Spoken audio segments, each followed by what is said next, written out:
The President of the Senate, at the direction of that body, appoints the following senators as members of the committee on the part of the Senate to escort His Excellency Volodymyr Zelenskyy, President of Ukraine, into the House chamber. The Senator from New York, Mr. Schumer. The Senator from Illinois, Mr. Durbin. The Senator from Washington, Mrs. Murray. The Senator from Michigan, Ms. Stabenow. The Senator from Minnesota, Ms. Klobuchar. The Senator from New Jersey, Mr. Menendez. The Senator from Maryland, Mr. Cardin. The Senator from Kentucky, Mr. McConnell. The Senator from South Dakota, Mr. Thune. The Senator from Iowa, Ms. Ernst. The Senator from Missouri, Mr. Blunt. The Senator from Mississippi, Mr. Wicker. The Senator from Idaho, Mr. Risch. And the Senator from Ohio, Mr. Portman. The members of the escort committee will exit the chamber through the lobby doors.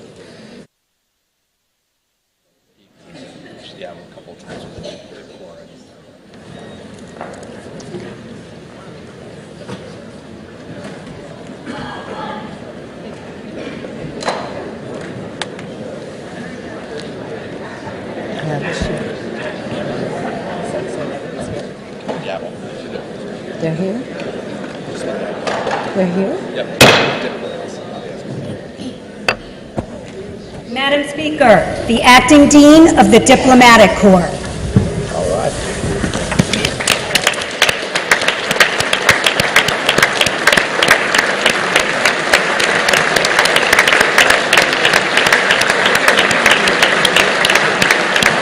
Hello.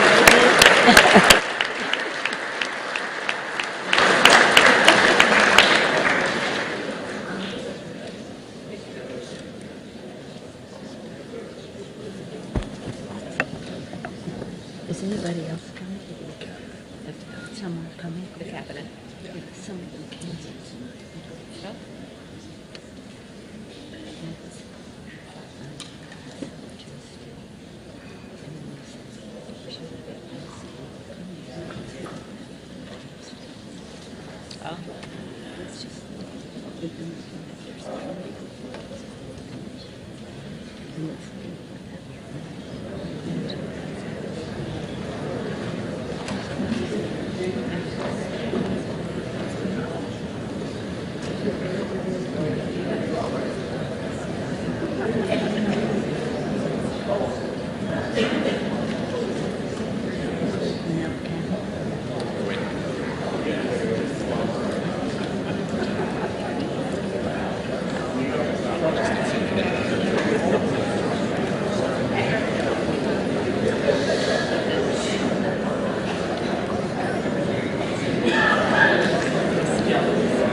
Madam Speaker, the President's Cabinet.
Madam Speaker, the President of Ukraine.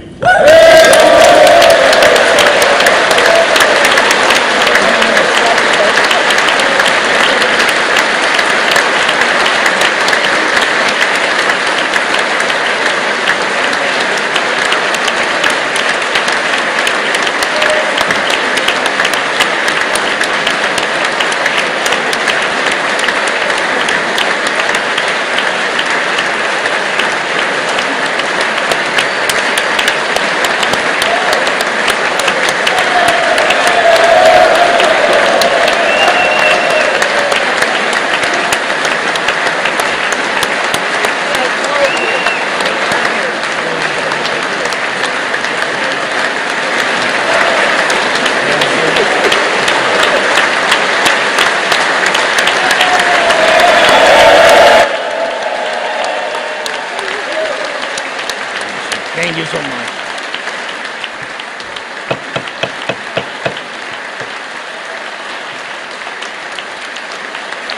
Thank you so much.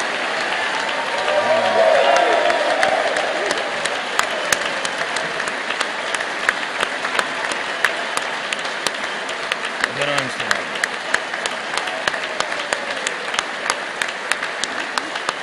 Thank you so much.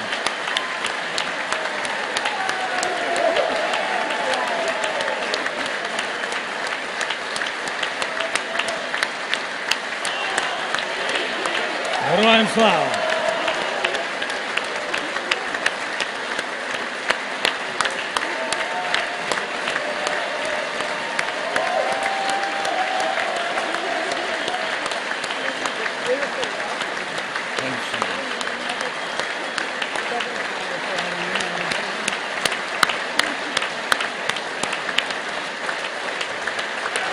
Members,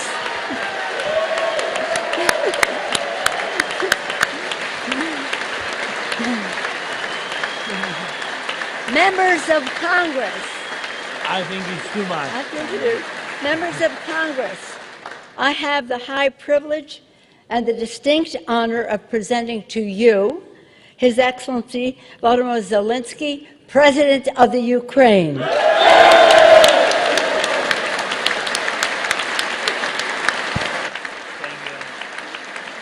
Thank you so much.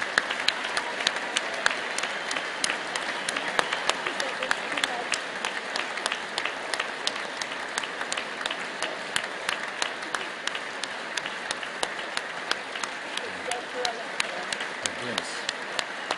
Thank you so much. Thank you. It's too much for me. All this for our great people. Thank you so much.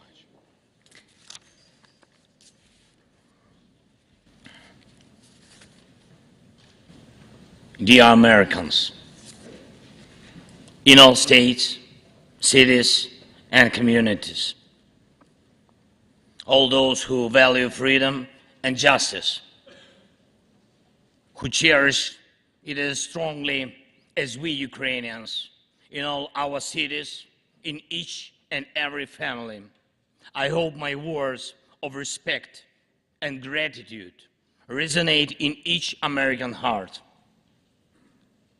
Madam Vice President, I thank you for your efforts in helping Ukraine. Madam Speaker, you bravely visited Ukraine during the full-fledged war. Thank you very much. A great honor. Thank you.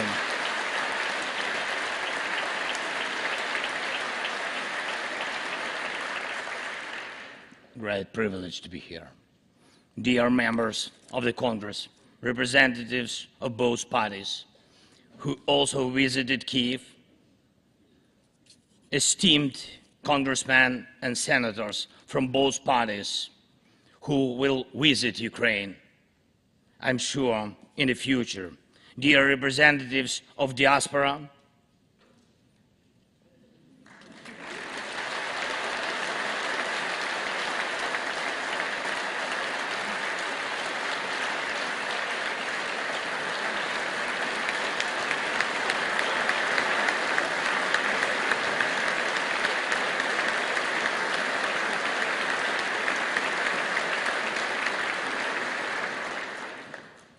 present in this chamber and spread across the country, dear journalists.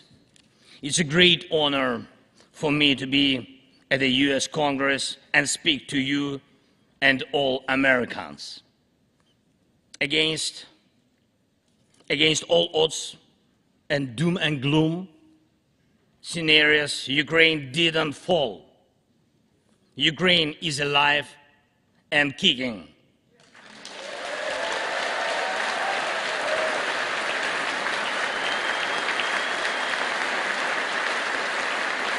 Thank you.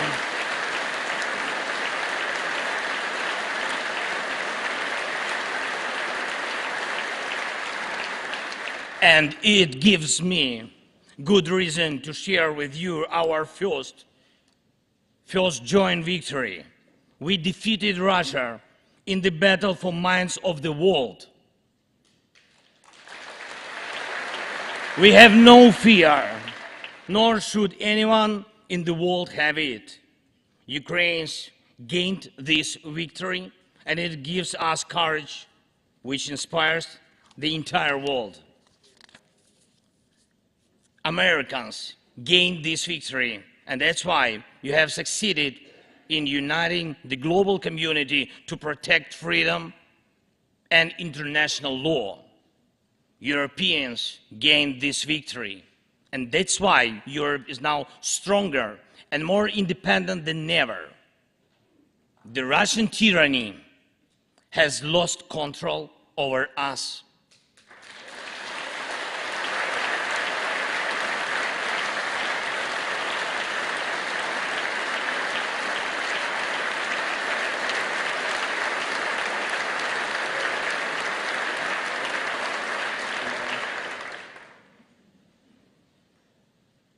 And it will never influence our minds again. Yet, we have to do whatever it takes to ensure that countries of the global south also gain such victory. I know one more, I think, very important thing. The Russians will stand a chance to be free only when they defeat the Kremlin in their minds.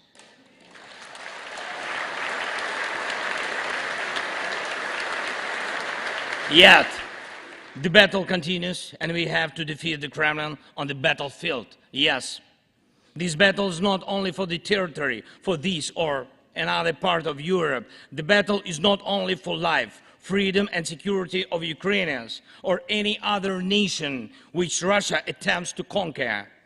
This struggle will define in what world our children and grandchildren will live, and then their children and grandchildren.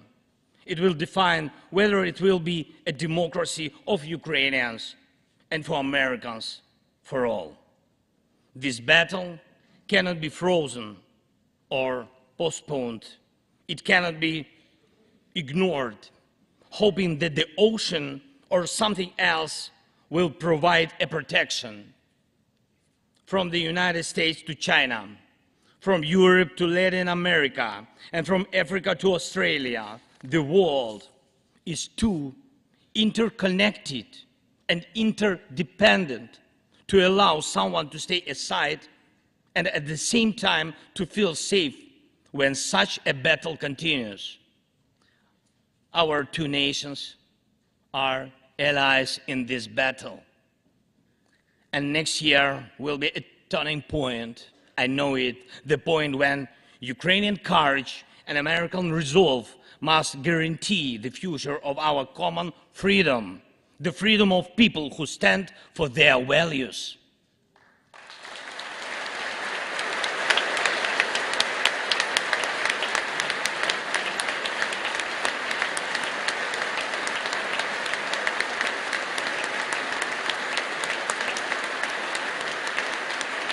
Ladies and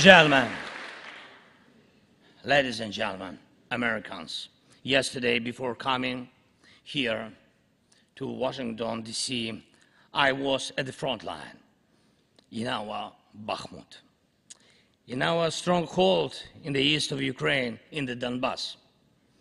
The Russian military and mercenaries have been attacking Bakhmut non-stop since May.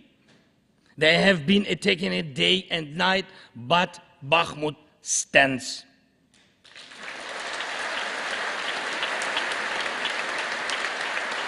Last year, 70,000 people lived there in Bakhmut, in this city, and now only few civilians stay. Every inch of that land is soaked in blood. Roaring guns sound every hour.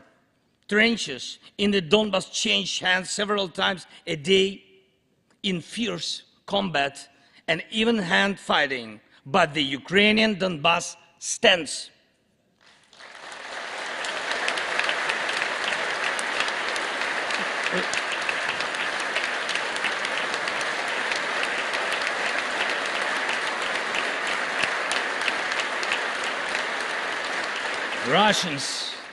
Russians use everything they have against Bakhmut and our beautiful cities.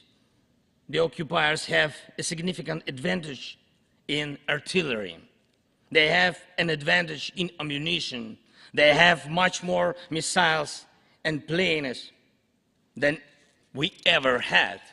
And it's true, but our defense forces stand.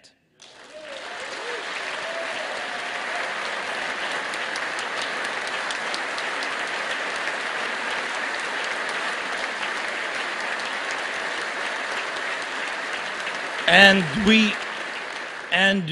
we all are proud of them. The Russians' tactic is primitive. They burn down and destroy everything they see.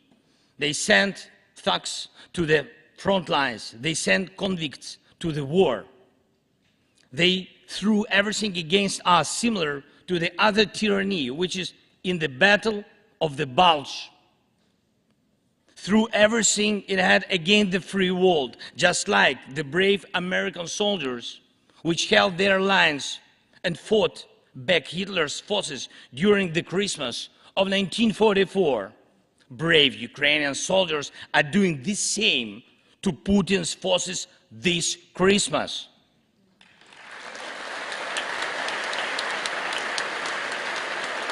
Ukraine holds its lines and will never surrender.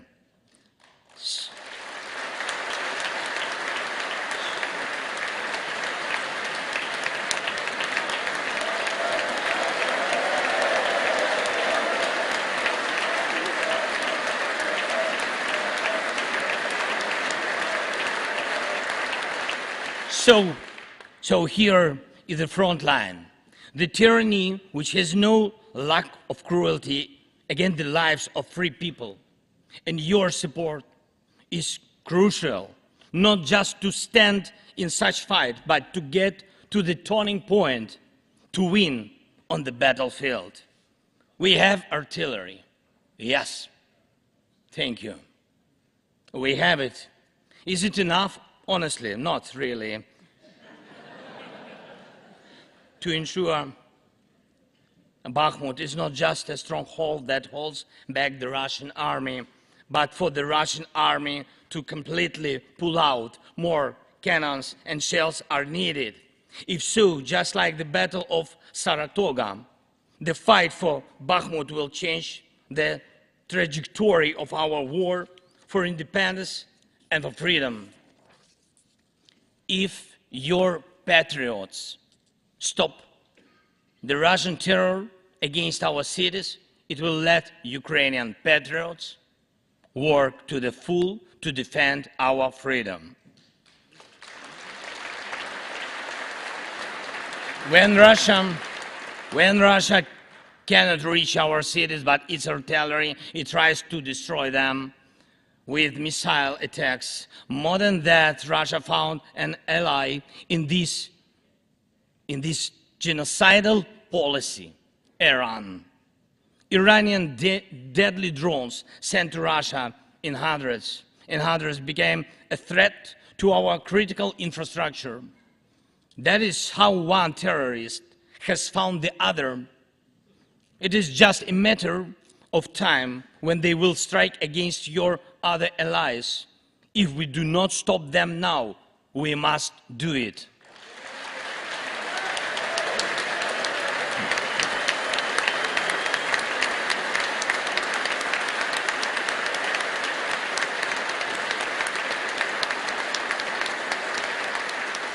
I believe there should be no taboos between us in our alliance. Ukraine never asked the American soldiers to fight on our land instead of us. I assure you that Ukrainian soldiers can perfectly operate American tanks and planes themselves.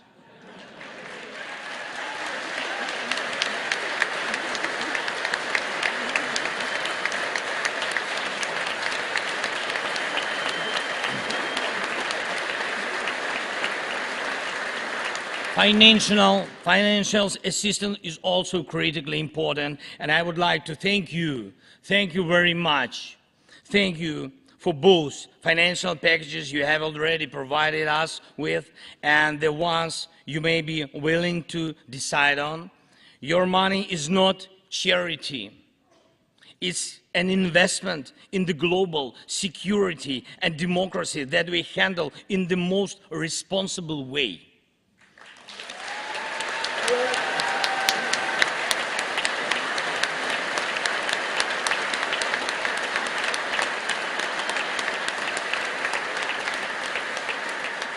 Russia could stop its aggression, really, if it wanted to, but you can speed up our victory. I know it. And it will prove to any potential aggressor that no one can succeed in breaking national borders, no one committing atrocities and reigning over people against their will. It would be naive to wait for steps towards peace from Russia, which enjoys being a terrorist state. Russians are still poisoned by the Kremlin. The restoration of international legal order is our joint task. We need peace. Yes, Ukraine has already offered proposals, which I just discussed with President Biden, our peace formula, 10 points which should and must be implemented for our joint security, guaranteed for decades ahead, and the summit which can be held. I'm glad to stress that President Biden supported our peace initiative today. Each of you, ladies and gentlemen, can assist in the implementation to ensure that America's leadership remains solid, bicameral, and bipartisan. Thank you.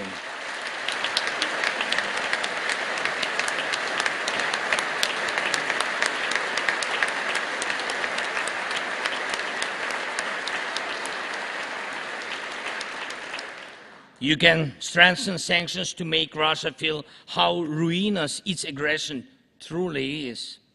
It is in your power, really, to help us bring to justice everyone who started this unprovoked and criminal war. Let's do it. Let terrorists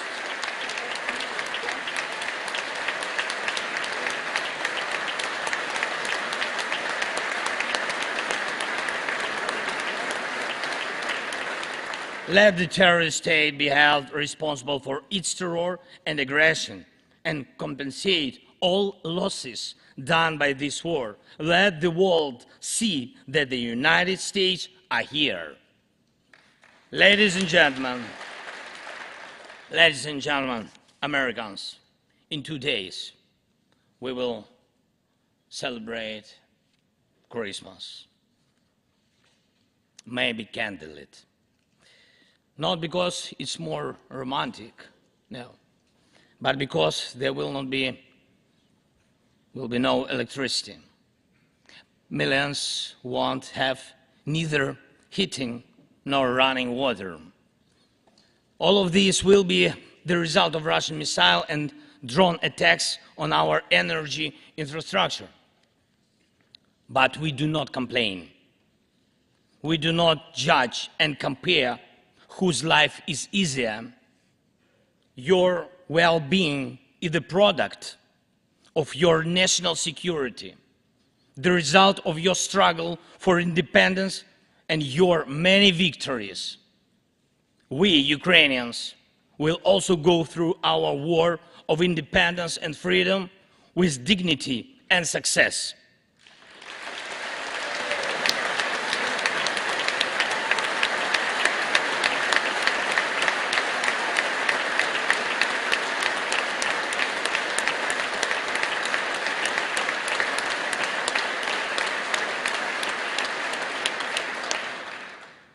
We'll celebrate Christmas.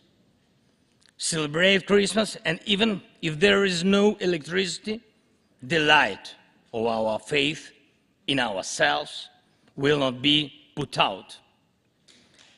If Russian missiles attack us, we'll do our best to protect ourselves. If they attack us with Iranian drones and our people will have to go to bomb shelters on Christmas Eve, Ukrainians will still sit down at the holiday table and cheer up each other.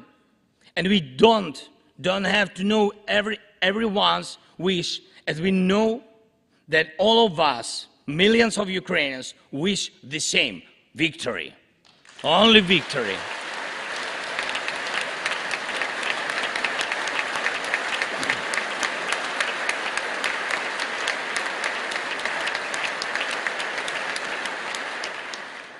We already built strong Ukraine with strong people, strong army, strong institutions together with you. We developed strong security guarantees for our country and for entire Europe and the world together with you. And also together with you, we'll put in place everyone who will defy freedom. Put in. This will be the basis to protect democracy in Europe and the world over. Now, on the special Christmas time, I want to thank you, all of you. I thank every American family which cherishes the warmth of its home and wishes the same warmth to other people. I thank President Biden and both parties at the Senate and the House for your invaluable assistance. I thank your cities and your citizens who supported Ukraine this year, who hosted our Ukrainians, our people, who waved our national flags, who acted to help us. Thank you all, from everyone who is now at the front line, from everyone who is evading victory. Standing here today, I recall the words of the President Franklin Delano Roosevelt, which are, I think, so good for this moment. The American people, in their righteous might, will win through to absolute victory. The Ukrainian people will win too, absolutely.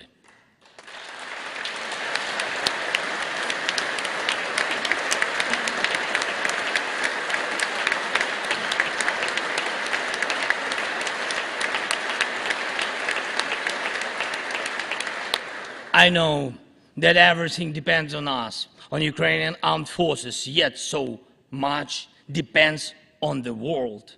So much in the world depends on you. When I was in Bakhmut yesterday, our heroes gave me the flag, the battle flag, the flag of those who defend Ukraine, Europe, and the world at the cost of their lives. They asked me to bring this flag to you, to the US Congress, to members of the House of Representatives and senators whose decisions can save millions of people. So let these decisions be taken. Let this flag stay with you, ladies and gentlemen. This flag is a symbol of our victory in this war. We stand, we fight, and we will win because we are united, Ukraine, America, and the entire free world.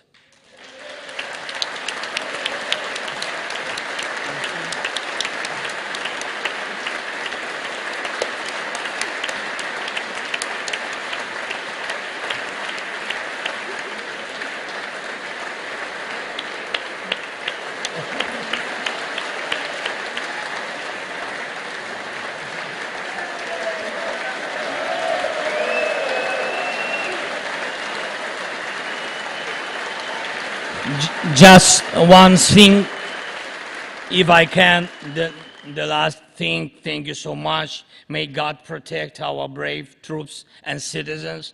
May God forever bless the United States of America. Merry Christmas and happy, victorious New Year. Slava Ukraini!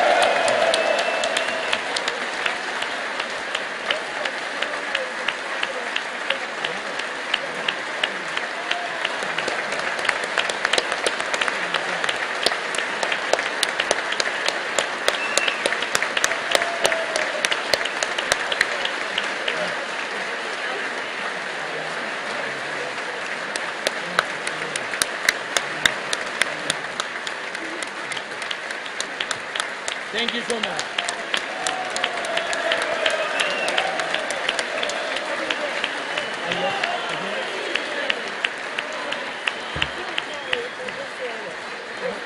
The capital today for you. Okay? To me, Somebody will carry it down. I can hold. Okay, we're going to turn around. Yes. There we go.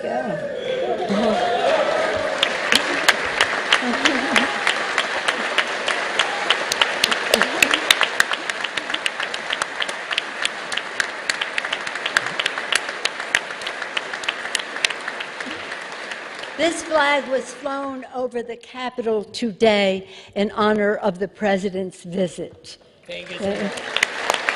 I will take it. I can do it. All the best.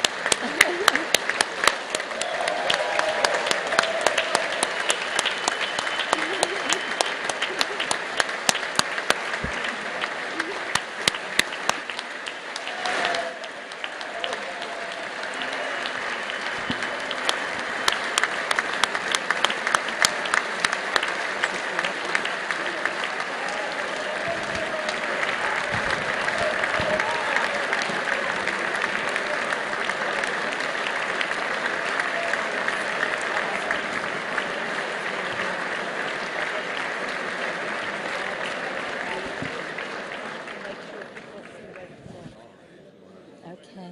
Is he out of the room? Okay.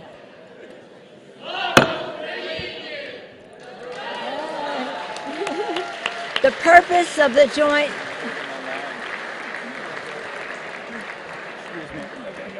The purpose of the joint...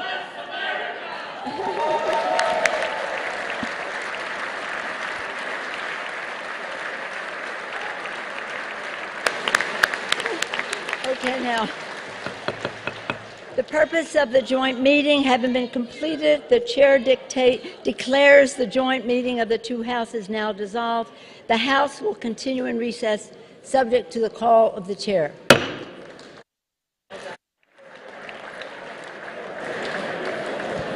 I'm going to show this to